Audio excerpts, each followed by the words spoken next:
Hello, is this room 108? Thank you so much for coming today. Please have a seat. I just hope you're ready to explain to me why you've been failing my son. Charlie's a smart kid.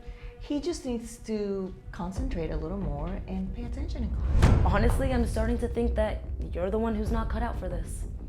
Pardon me, Mrs. Morgan? Is everything all right in here? Actually, Miss Robles here is completely incompetent, and honestly, my Charlie's not the problem. It's her. I'm doing everything that I can. We will talk tomorrow about this.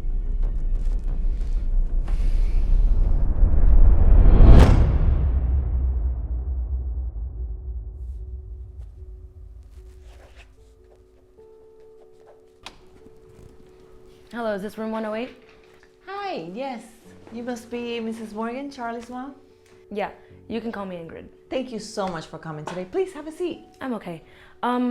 So I've heard quite a bit about your class, and I just hope you're ready to explain to me why you've been failing my son.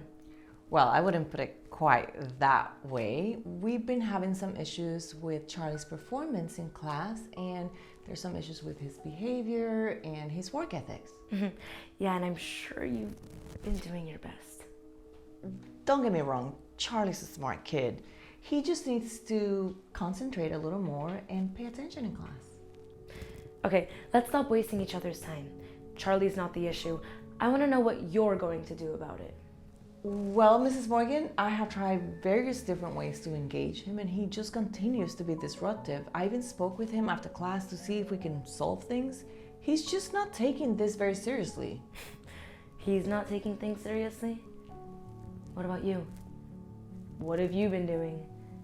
Sitting there, handing out assignments he doesn't care about, while you let him act a fool? I mean, maybe if you had a different way of teaching, he wouldn't act out. Mrs. Morgan, I make all of my lessons engaging to everyone.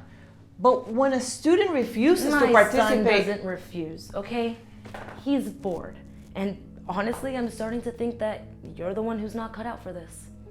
Pardon me, Mrs. Morgan? I don't have any issues with any other of my students. Charlie's the only one being disruptive. That's not what I heard. Okay, I understand that you're frustrated. So why don't we just focus on coming up with a solution to help Charlie succeed? So this is what I was thinking.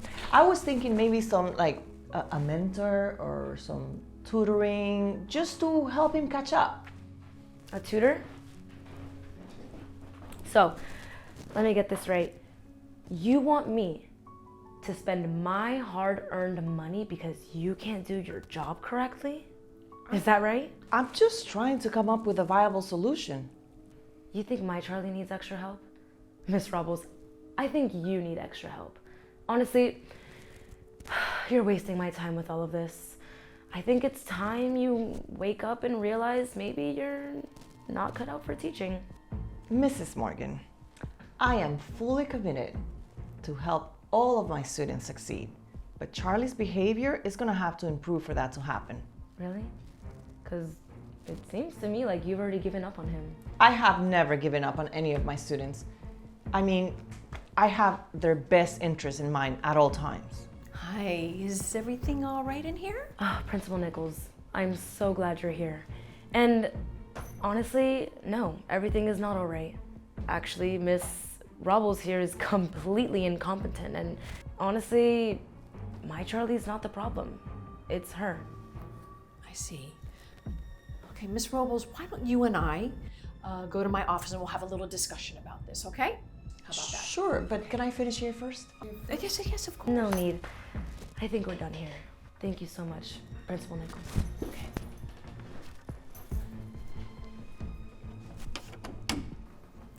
Okay, Janet, what happened here? I thought this Charlie thing was under control. I was hoping we would come up with some sort of a solution, but definitely not. Obviously.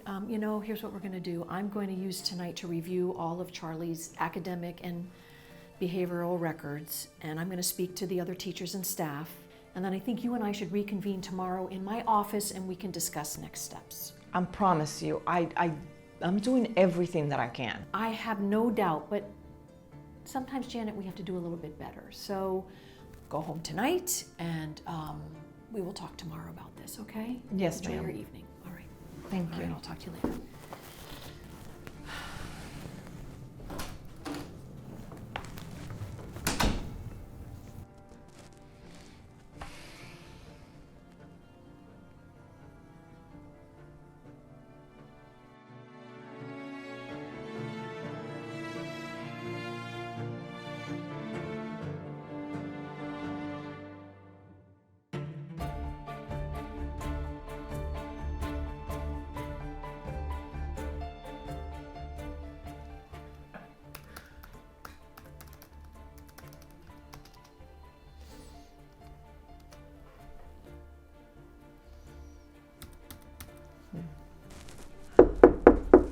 Yes, please come in. Good morning, Mrs. Nichols. good Is morning, this still a good time? Yes, it is. Please, please have a seat. So, after going over all of Charlie's records and speaking to all of Charlie's teachers and support staff, it has become abundantly clear to me that Charlie indeed is the central issue here. He's failing math class. Mr. Ortega says he's a constant disruption in his class, and I'm getting similar reports from all of his other teachers. So, despite the support that we're giving him, his academic performance continues to decline. So, you don't think it's me? No, Janet. No, I don't think it's you. You have approached this with patience and professionalism, and I really appreciate that. No, it's quite apparent that Charlie is a challenge to the entire school. And as you know, we've tried counseling, we've tried academic support, and still this behavior persists. I promise I tried to reach him. I don't know what else I could do. I understand that, and it's a difficult problem, and it doesn't have an easy solution. But here's what we're going to do. I'm going to meet with his mother, Mrs. Morgan, today, and we're going to discuss next steps. Now, if she continues, however, to deny the severity of this problem, well, I think we might need to take some drastic action. You mean expulsion? Well, I hope not, but yeah, maybe. Would you mind if I'm not here for that meeting? I just feel like Mrs. Morgan doesn't like me very much. No, I don't mind. I will be happy to handle it all, and you and I will get together on the back end. Thank you so much, Principal Nichols. Thank you, Janet. Okay.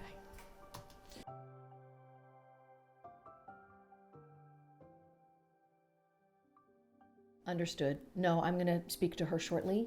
She's coming to my office, and I'll get back to you, let you know how it goes. Okay. Oh, I gotta go. Good afternoon. Good afternoon, Mrs. Morgan. Please have a seat. So, did you fire that idiot teacher yet? No, not quite yet. What I did do is review Charlie's academic history, and I'm afraid his issues go beyond his struggles in Miss Robles' English class. What do you mean? Well, his behavior is affecting his performance in every one of his classes, and we're not seeing any improvement despite the support that we've offered. Support? That's not the word I would use. The staff here don't support my son. They restrict and stifle his creativity. Well, I've spoken to all of his teachers. I've even reached out to several of Charlie's classmates and their parents. And everybody across the board, Mrs. Morgan, is reporting the same thing. It does seem that Charlie is the central issue here. And we're at an inflection point. And I'm afraid we might have to move into some drastic change. Principal Nichols, I'm not blind. Okay, I know my son isn't perfect. But I don't think this is a situation that requires drastic change. You're talking about expelling him, right? What I'm suggesting is a different approach, all right? What I'm suggesting is that if Charlie cannot adjust to the structures of our school, that we consider an alternative solution, a different environment where his needs could be focused on more specifically. So you want him to change schools? I want to facilitate a transfer to a specialized institution that really could address his academic and behavioral needs a little bit better. And what if I refuse? What if I want him to stay here at Mango Park Elementary? Well, if you choose to stay here, then we would need a really firm commitment to change, not only from Charlie, but also from you. From me. So you're saying not only is my son a problem, but so am I? And how dare you imply that my son is incapable of succeeding here? You're also saying that I'm failing as a parent because you and your staff can't handle my child in your classrooms. I'm not suggesting that you're failed as a parent. I am pointing out that Charlie is seriously struggling with the structure of our school here. So I should just pick up and move my son to a different school because you can't handle a little bit of trouble? No. Is that the solution you're offering me? No, that's not what I'm suggesting at all, but I do think we need to focus on what's best for Charlie. And right now, Mrs. Morgan, perhaps this school is not the best fit for him. Do you understand? Well, Principal Nichols, let me make something extremely clear. I will remove my son from this school at the end of the school year when it is convenient for me. And this is due to your failure, not mine. Good day.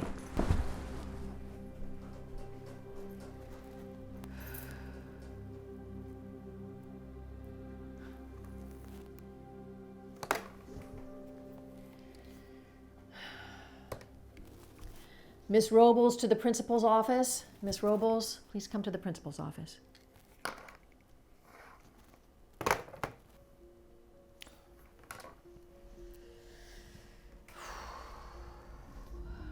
Hey, you wanted to see me? Yes, come on in, Janet, have a seat. How was your meeting with Mrs. Morgan? It didn't go as well as I had hoped. Why? What happened? Well, she's going to pull Charlie out of school at the end of the year. I'm so sorry to hear that. As am I. Yeah. Is there anything else I can do? No, there's not. But, Janet, there is something that I need to do. I need to apologize to you. No, I mean it. This was an incredibly difficult situation, and you brought dedication and professionalism. And I don't want you to let the stress of this year cause you to doubt your abilities as a teacher. You're a wonderful teacher, and we're really, really lucky to have you here at Mango Park Elementary. Thank you so much, Principal Nichols. The fact that you and the faculty here believes in me means the world to me. I look forward for many years of teaching here at Mango Park Elementary. As do I. We're a good team. Now, it's Friday, so go home, enjoy your family, and enjoy your weekend. You do the same. And again, thank you so much, Principal Nichols. I really appreciate your support and your understanding during this difficult situation. Thank you, Janet. As do I. All right, I'll see you on Monday. See you Monday. Okay, take care.